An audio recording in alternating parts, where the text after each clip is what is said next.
A rare engine and a rare color? It's got to be Muscle Car of the Week.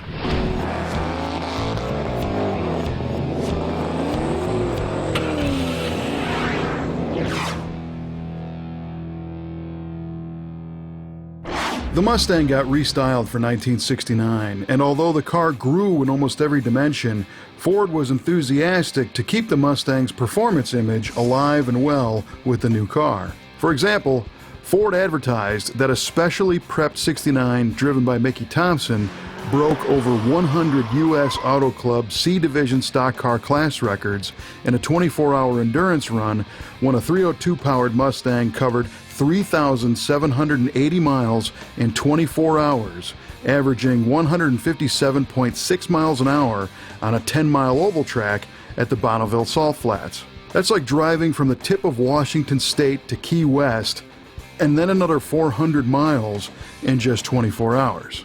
And of course, that was far from a showroom stock car, but Ford offered plenty of exciting high-performance 1969 Mustangs that buyers could take home to set records of their own.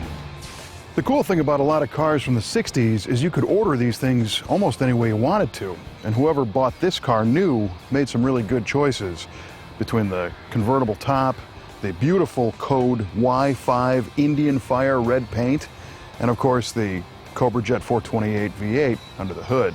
Ford only built 29 Mustang GT convertibles with the 428 Cobra Jet engine and the C6 automatic transmission for 69, so this could be the only one in Indian Fire Red left in existence. There were several different versions of 1969 Mustangs, starting with the base hardtop, the sports roof fastback, and the convertible, with performance and appearance packages including the GT, the Mach 1, the Boss 302, and the Boss 429.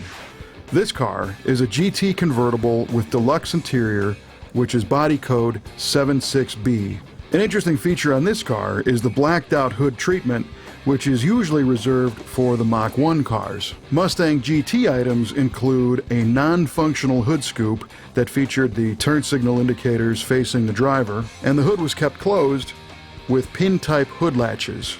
The GT handling and suspension package, which had higher rate front and rear springs with corresponding properly tuned shock absorbers, the larger diameter front sway bar. Out back you had dual exhaust, and cars with 4-barrel carburetors had quad exhaust tips. The side of the car had GT racing stripes. The GT had a pop-open gas cap. It was riding on 14 by 6-inch argent-colored style steel wheels with chrome trim rings and a GT hubcap, and those were wearing E70 14 wide oval belted tires. The GT package was available with any of the V8 engines, ranging from the 210 horsepower 302 cube up through the 351, through the 390, and then of course with the 428 Cobra Jet and Super Cobra Jet V8s. Under the blacked out hood is the 428 Cobra Jet V8, and this thing made 335 horsepower and like 440 foot-pounds of torque. A lot of power for a small convertible like this Mustang.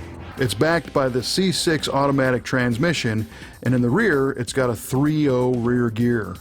Now if this car had a 391 or a 430 gear, it would qualify as the Super Cobra Jet engine, which also had some beefier engine internals and an oil cooler and a couple other things.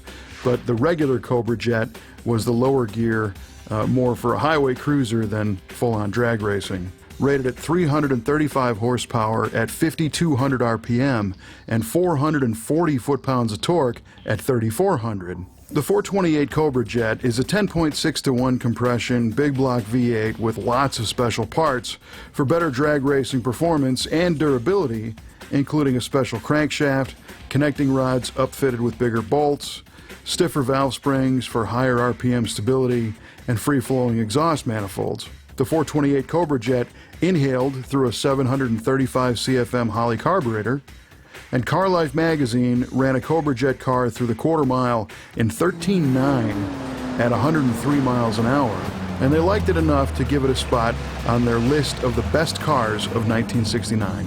With only 21 produced, 428 Cobra Jet GT convertibles are not seen every day. This one also has some cool interior options, including a power convertible top, an AM radio with an 8-track player, and factory installed air conditioning.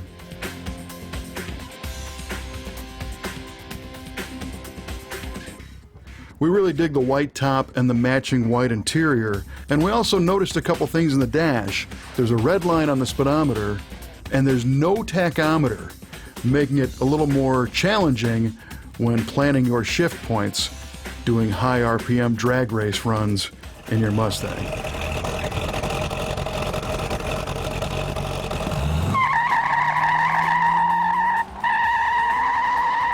We hope you've enjoyed this Indian Fire Red Mustang, and we'll be back next time with another cool car from the Brothers Collection.